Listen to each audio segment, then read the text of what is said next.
Air travel is one of the safest ways to get around, most of the time. There's international regulation to make sure air travel is safe, but not every airline follows it or adopts them. And I'm not just talking about Ryanair here, which by the way is a safe airline even if Consumer Affairs gives them 1 out of 5 stars. But at the end of the day, the plane still lands with nobody injured. I'm talking about real deal dangerous airlines that may even show up on everyday sites like Google Flights. Here's everything you need to know to avoid them. I'm going to start off with how to find the most dangerous airlines that you should avoid if you want to have a good chance of coming back to the ground all in one piece.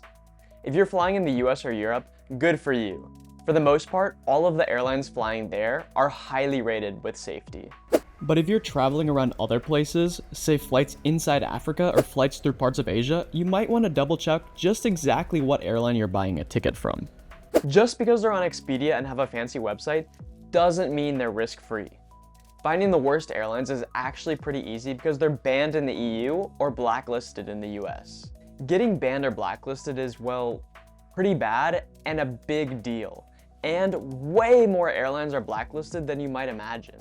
The EU publishes an air safety list, which is really a no air safety list, but I guess that name just isn't as popular. The US just blacklists airlines. So what exactly does this mean, and have you taken a banned airline? Sometimes these bans are just political. Belarusian airlines are banned in Europe due to the Russia-Ukraine war, which yes, is bad, but doesn't necessarily mean all Belarusian airlines are unsafe. Syrian airlines are banned from the EU as part of their sanctions, which again doesn't necessarily mean that the Syrian airlines themselves are unsafe.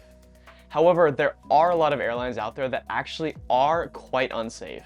In Nepal, for example, the national airline is run by the same company that regulates the airlines. Something's not right there. Sorry, but it's just not reassuring to have to keep scrolling and scrolling on the accidents and investigation page of Wikipedia. Or in Russia, the pilot on Aeroflot Flight 593 let his kids into the cockpit and his son accidentally disengaged autopilot, causing the plane to fall out of the sky.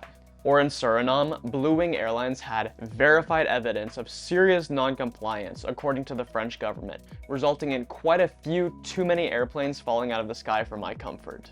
These just aren't airlines you want to ride. So if not all banned airlines are unsafe, what can you do to make sure you still have good chances of coming back to the ground all in one piece? How can you really tell which airline should be avoided when traveling around the world? The first step is to go to airlineratings.com and search for your airline.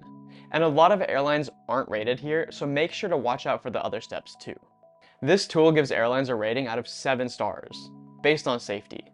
Type an airline's name, Aeroflot for example, and click on the safety tab to see why they were scored in a certain way. This airline passed its audits, but failed its incident rating and is not fatality free. Worth flying? Not for me.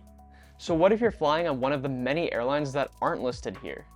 The next reason is to figure out why the airline is banned or blacklisted, especially if it's not for political reasons. I've linked a bunch of resources in the description below. This step is a little harder, but remember, we're talking about your life here, and I recommend doing it for the EU and for the US. And if you're European and about to type in the comments, Europe has way better regulation standards than the US, so I'm never going to look at US regulation, well, check again. Thai airlines are banned in the US, but allowed in the EU. Why? The airlines had low compliance with the International Civil Aviation Organization, so the US blacklisted it, and Europe said they'll continue to closely monitor aviation standards in the country, which honestly, American regulators normally use to say, it's fine. Guess the Europeans really want their winter escape to Thailand to see some sun. So what the heck is the International Civil Aviation Organization? This is the UN's regulatory association, and the other important organization to know is the International Air Transport Association, which is the airline's trade organization. Both rate airline safety and are great tools to know if an airline is really safe or not. The next step is to look at the International Air Transport Association's Operational Safety Audit, or IOSA for the cool kids. This may sound like a crazy complicated name, but it's really just a website where you can find safety ratings. For instance, Air Senegal complies. I'll probably be riding with them next month.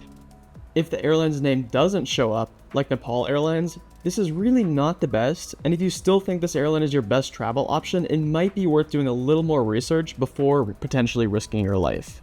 Like Thai Airways in the US and Europe, you'll find conflicting information across the different sources, so it's really up to you to decide which airlines to take when you should travel, using your best judgment from the sources. Is it really worth risking it for some wacky airline where there may be other ways to get around?